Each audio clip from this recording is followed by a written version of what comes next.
it starts to bend our lower back, which creates lower back strain. Please pause this video right now and try out this inhale and then exhale technique. This leg should be resting completely. It should not be something like this and it should not be something like this. It should rest. Common mistake is we go all together, which is not correct. Again, it creates instability. So we have not seen any cobra which has hands. It always lifts itself with its back. Namaste. Surya Namaskar, Sun Salutation, is a complete body workout. It improves flexibility, builds strength, and provides mental clarity. In this video, we'll break down all the 12 postures that are present in Surya Namaskar. We'll also look into the transitions, breathing techniques, and the intricacies that are involved around it. We'll also point out the common mistakes that we tend to make and how to avoid them. Before any further delay, let's get started.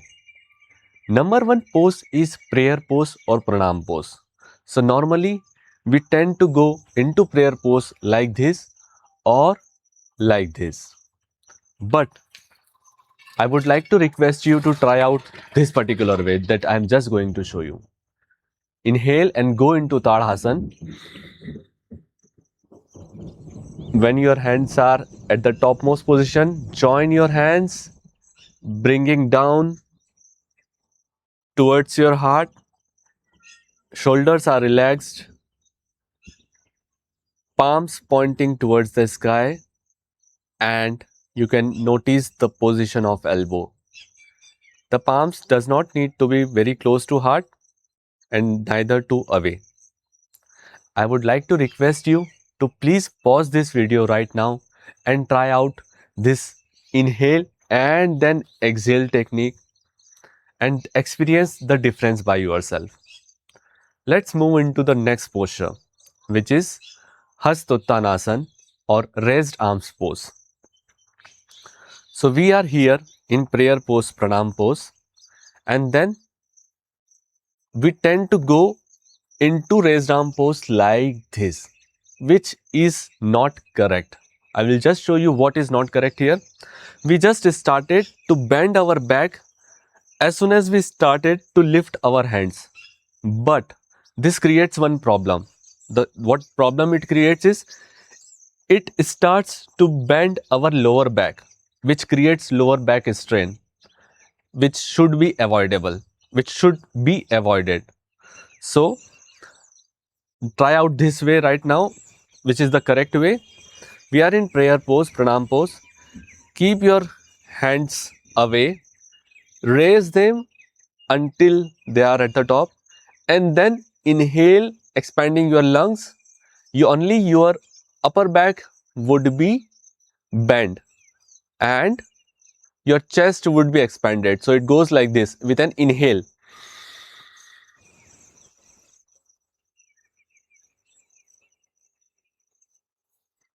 Now that we have understood how to go into raised arms pose, the third posture is standing forward bend, Padhastasana. So we are here, we were here. Come back to the original position wherein your hands are pointing towards the sky and start bending. Only your torso should bend until it is parallel to the ground, like this. Once it is perpendicular parallel to the ground, start moving your hands beside your feet. Now I would like to show you what is the hand position here. Okay, we were here, came here, and as soon as we reach here, we feel blood flowing through our hands and then we reach here. Now the common mistake that we tend to make is we keep our hands somewhere here or here. It should be beside our feet. The reason for that is our posture number 4 is Ashwa Sanchalanasana or equestrian pose, wherein our hands needs to be beside our feet. We would want to avoid navigating our hands here and there during the transitions, hands beside our feet. Now If you are more flexible, then you can keep your hands on the ground. And if you are more flexible, then what you can do is you can try to touch your head towards your legs, something like this. We were here, and then one important point to notice, you can actually bend your knees a bit. You are free to do that. Now that we have understood how to get into posture number 3, let's transition into posture number 4, which is Ashwasanchalanasana equestrian pose, which is will be an inhale. So let's understand and break down the transitions around it. We were here. Bring your head upwards. Your fingers will be pointing towards the ground. Only your fingers will be touching the ground, something like this. And bring your right leg backwards. Rest your right knee, and your this leg should be perpendicular to the ground. This leg should be resting completely. It should not be something like this, and it should not be something like this. It should rest so that it handles some of your body weight. This gives us firmness, rigidity, stability in equestrian pose. And if we try going at this like this, then it creates a bit of instability, and we want to avoid that.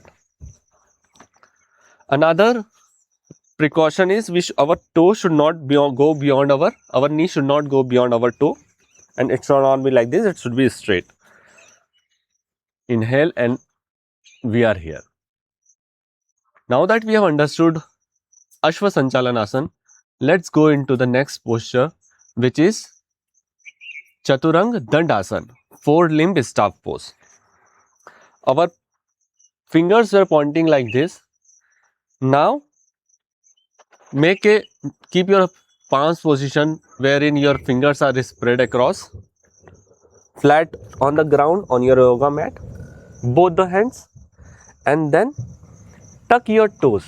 This is important. Tuck your right toe, and then move your left leg backwards along with your right leg.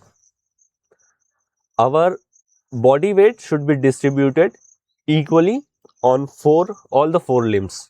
Okay, that is 2 hands and 2 legs. Our hips should not sag. It should not be too upwards. It should be firm, stable, and grounded. Now that we have understood Chaturanga Dandasana, let's get into Ashtangasana. While going into Ashtangasana, we would be holding our breath. So it goes like this. First, our knees will be touching the ground, and then our chest and chin together. Let's understand what are the common mistakes we tend to make in going into Ashtangasana. The first common mistake is we go all together, which is not correct. Again, it creates instability. The next mistake is, if we are going with knees down, we sometimes tend to lift our hips too upwards, which is again incorrect because it creates a strain in upper back and neck region. So let's get into Ashtangasana now. Again, something like this, and then here. Once we have understood the Ashtangasana, let's move into the next posture, which is Cobra pose, Bhujangasana. Let's understand what are the preparations for it. We will be touching our hips or pelvic area with the ground. Our entire leg, both the legs would be zipped. So both the legs would be touching each other. Now our thighs would also be closed. Our palms spread across. Just lift your upper body until your navel with your lower back support. So we have not seen any cobra which has hands. It always lifts itself with its back. So here the common mistake that we tend to make is we sometimes overdo it and take support of our hands. We lock our elbows, which is again a mistake.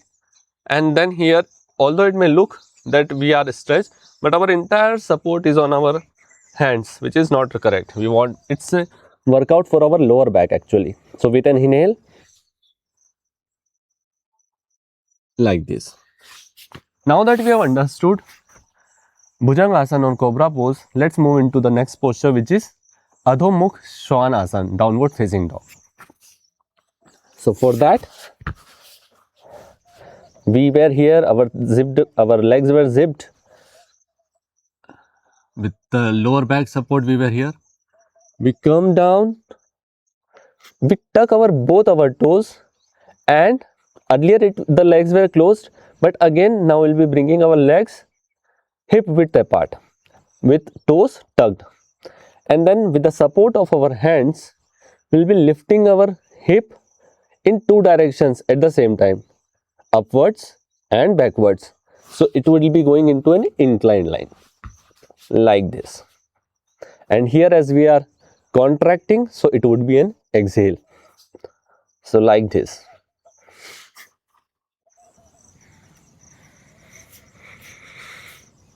Now we need to understand that our head should be between our hands. It should not go like this, it should not go like this. Our head should be between our hands.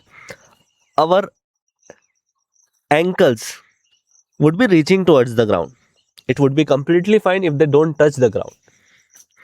Something like this. Let's move into the next posture, which is Ashwashanchalanasana, equestrian pose. We'll be bringing our right leg back again like this.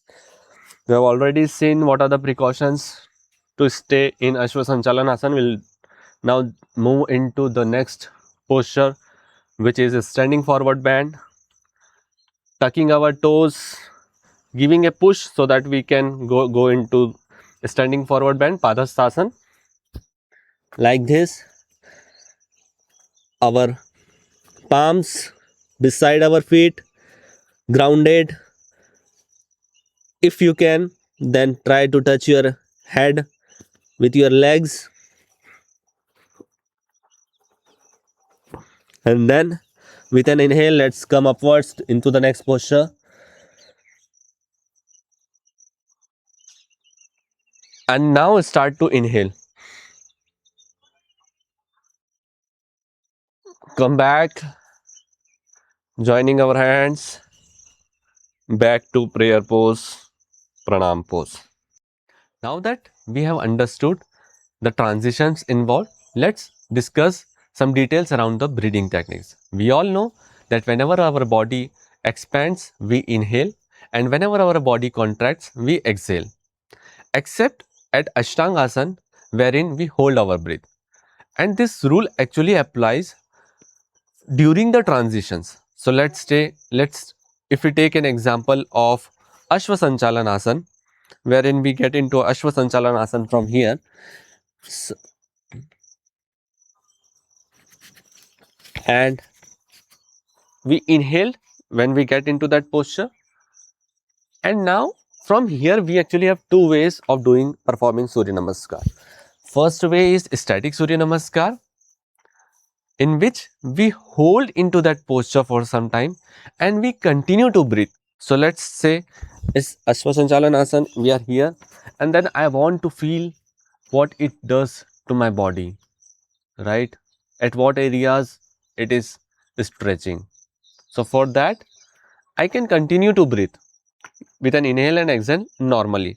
And then whenever I want to go into next posture, let's say the next posture is Chaturang Dandasana, right? Four limb staff pose. So, and that is an exhale. So the last thing I will be doing in this posture is an inhale, and then I'll be moving into with an exhale into Chaturang Dandasana. This rule holds true for all the postures. Whenever you want to take a pause, you can continue to breathe if you are feeling short of breath. And it's for people who want to be more grounded, who want to experience mindfulness, what it is doing to your body. And the second way, and this way is called static Surya Namaskar. And the second way is dynamic Surya Namaskar, wherein we don't hold into the postures for any time. We just inhale, and then after few seconds we go into the next posture with an exhale. This is for people who are looking to lose weight using Surya Namaskar, who want to feel like they have come from a very heavy sprint. It actually sweats your body. Now that we have understood static Surya Namaskar and dynamic Surya Namaskar, let's understand the frequency of doing it. So if you are into static Surya Namaskar, considering the fact that you are spending 1 hour into your yoga session daily, 5 to 6 days a week, and out of that 1 hour, your 15 to 20 minutes will go into Sukshma Vyayam. The last 10 minutes would be for Shavasana, and in between you will be spending 10 to 15 minutes into pranayam, right? So you can include your Surya Namaskar along with the asanas, wherein you have a slot of 15 to 20 minutes dedicated for it. Now if you are into static Surya Namaskar, then just doing it once with 2 sets, one set with the right leg and second set with the left leg, that would be more than enough. And considering the fact that you will be holding onto each posture for some time to experience how it is energizing each cell of our body and what areas each posture is affecting.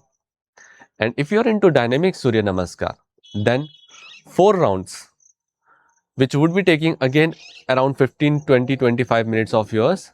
4 rounds would be enough, and that would enable you to lose your weight.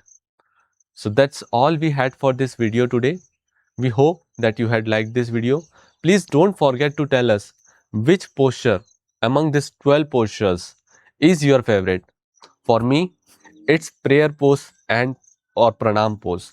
And the reason for that is it makes me feel to connect with myself.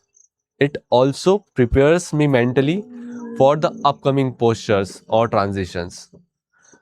Please don't forget to mention what is your favorite posture, and please let us know if you want to share anything. Thank you for watching.